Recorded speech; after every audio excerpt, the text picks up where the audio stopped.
Hi everyone, my name is Valentina and this is my saving vlog. Welcome!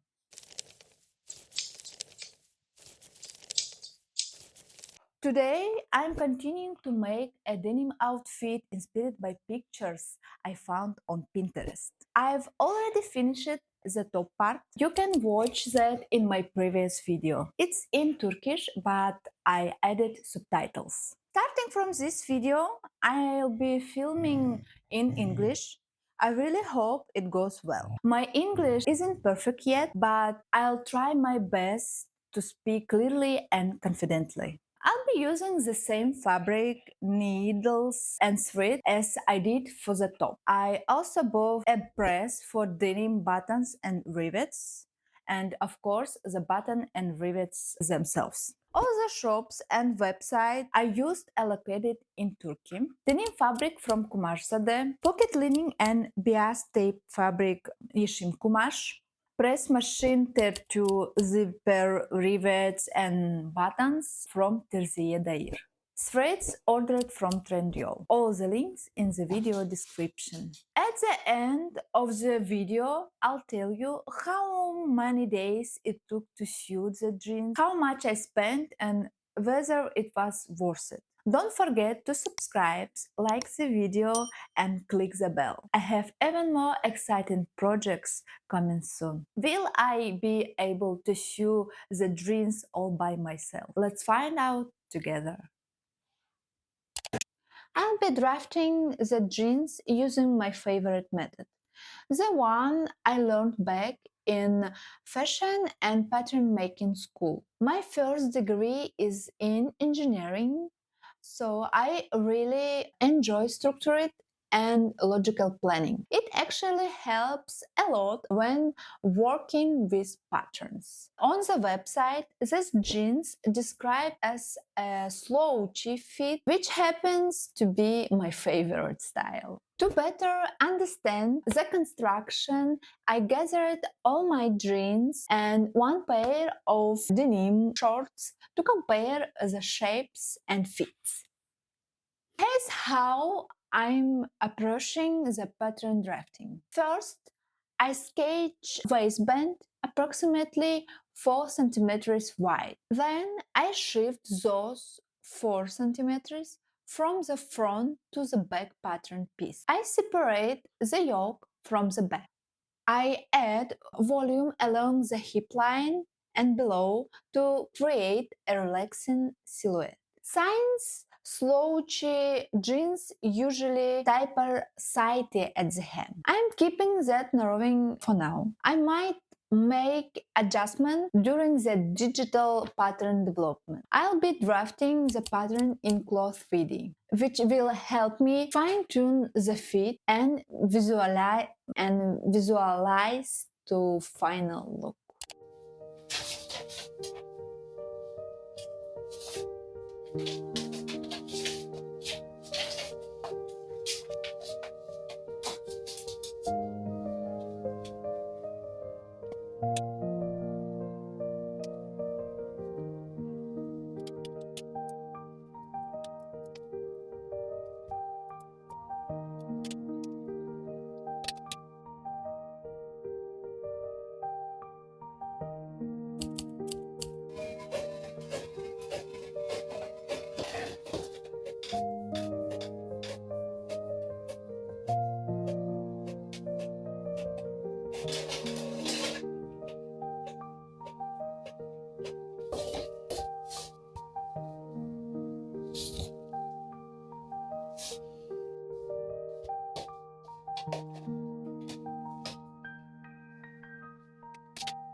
Mockup is ready and I've decided to make a few adjustments. First, I lower the front waistline by about 1 or 2 centimeters for a more comfortable fit. I'm still not sure how I feel about the volume around the hips.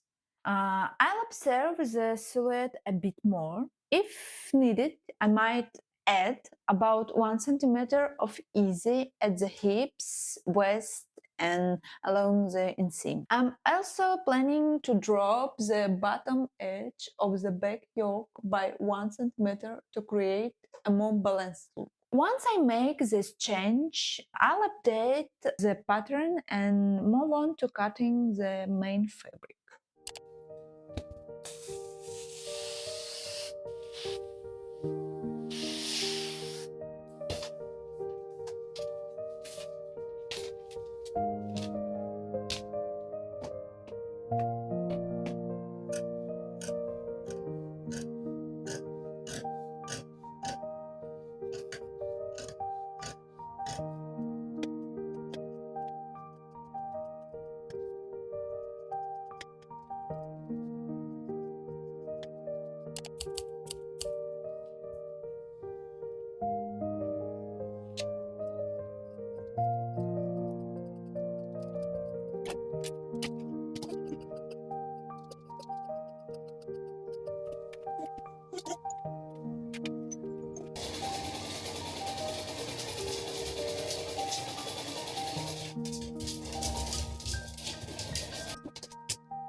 Yesterday, I finished saving all the pockets, both front and back. Today, I'm going to walk you through the process step by step and share a few tips along the way. Let's go. First, I cut out all the pieces from the front pockets back, the facing, and the small coin pocket. I also went ahead and prepared the back page pockets. I took all the measurements from my own jeans. Simply trace them to keep the fit I love. I marked and cut the pocket opening on the front leg based on those same measurements. I start by finishing the top edge of the coin pocket and attaching it to the facing. Then I added rivets using my press. Though I recommending doing this later, I rushed ahead and later realized it was a bit too soon. I finished the edge of the facing with bias tape. And as always, Pressing every seam after each step is a must for a clean result. Next, I attach the facing to the pocket bag and then joined the finishing pocket opening to the front leg. I top stitching everything with decorative stitching, just like on a classic jeans. I finished the open edge of the pocket bag with a French seam. It keeps everything neat without using a serger. The result, clean, nice looking pocket. I'm really happy with. For the side seams, I also skip the serger and use bias tape for a clean finish. But before that, let's talk about the back patch pocket. First, I attach the yoke to the back leg using a flat felt seam. From the right side, I stitch the two pieces together with a 1 cm seam allowance. Then trim one side down to 0.5 cm. Fold over the remaining allowance and stitch it 1 mm from the edge. I'll use the same technique for the inseam and center back seam. After pressing, I finish the center back seam with the same flat felt method. I had already finished the top edge of the patch pocket, then pinned them in place and stitched them 1 mm from the edge. I trimmed the seam allowance inside the pocket down to the minimum to reduce bulk. After pressing again, I added decorative top stitching and wet with a slight tapering effect, something I really noticed on my old jeans and really like. To reinforce the height stress point, the pocket corners, I added small interface fabric squares from the inside. This helps the pocket last much longer. I've been using my own jeans as a reference for construction, but instead of using a serger and replacing all the overlocked edges with clean bias bound finishes. Next up, time to work on the fly and start assembling everything. I'm getting close to finishing the jeans.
I did it. I did it. I did it. And I love it.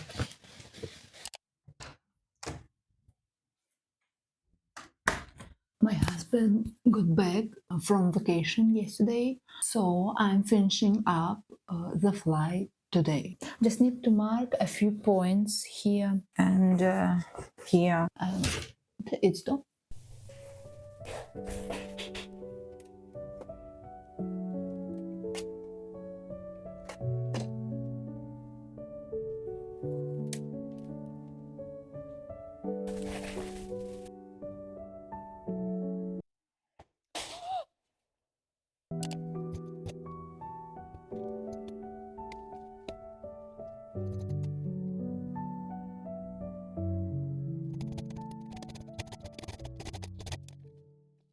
Now I'm about to stitch inseam using a flat felt seam. I'll pin it in place first. Yeah, I'm almost at the finish line.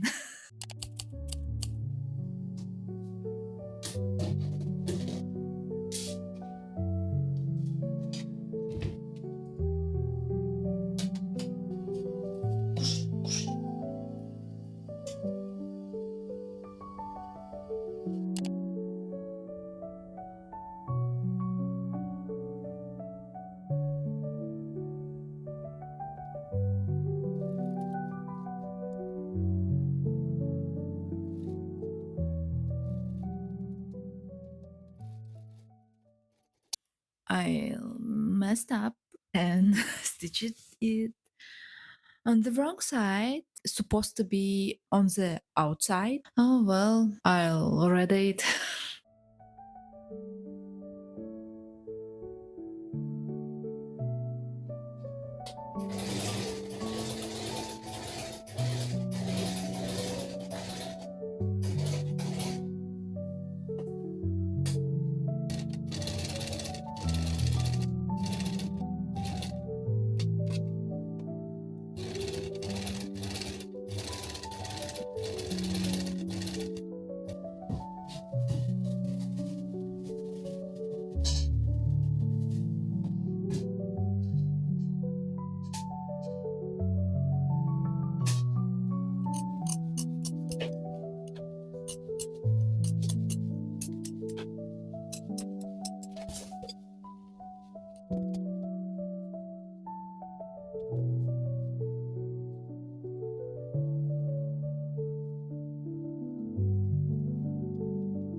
Stay hydrated. I'm going to finish the side seam with bias tape, like a sandwich. This is where the seam will go, 1 centimeter.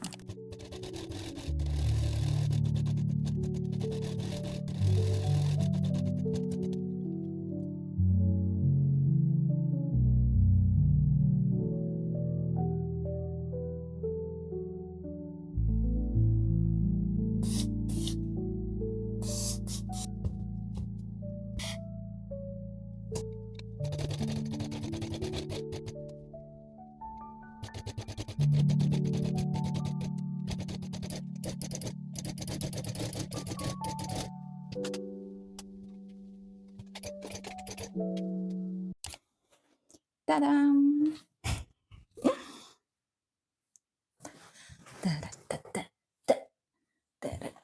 I think it's just perfect. Both the length and the fit exactly how I want. Now it's my perfect ideal jeans, I think. All that's left is to attach the waistband and I'm done.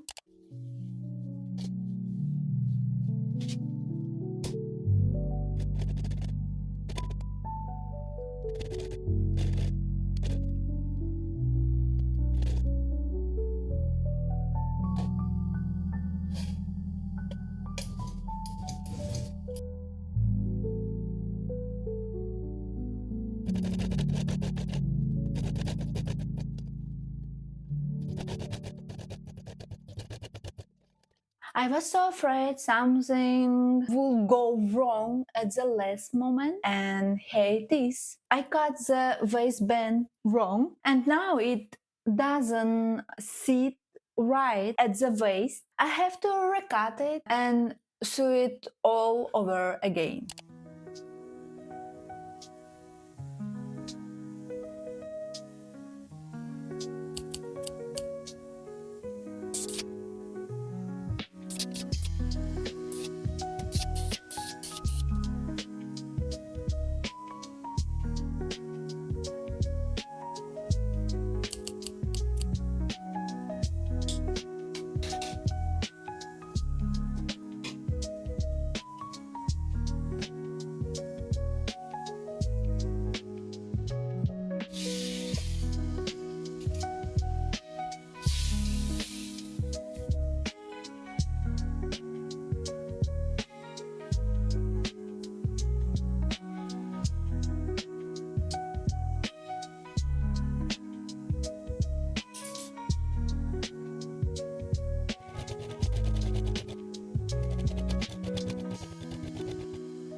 Well, the jeans is done. And honestly, these are now my perfect jeans. Everything looks neat and clean, both inside and out. Every seam and edge is finished either with bias tape or a proper flat felt seam. I'm completely in love with this pattern. It's exactly the style I've always wanted. Relaxed, comfortable, and still super stylish. On the store's website, this model cost around 220 euro or 250.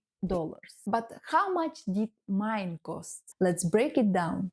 Denim fabric 1.5 meters, $16. Pocketing and bias tape fabric 0.5 meters, $3. Thread $8. Saving needles $1.5. Zipper $1.5. 1 meter of muslin for the mockup $2.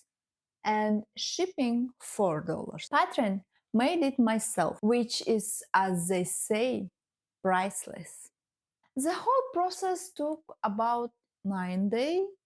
1 day to draft the pattern, 1 day for the mock-up and adjustments, and 7 days of easygoing saving. Assuming you already have a saving machine and tools, the total cost comes to about $36. The saving of roughly $214. Of course, that doesn't include the time and effort. But the most important thing is that this jeans fit me perfectly. I adjusted everything to suit my body and made them just the way I like. What do you think?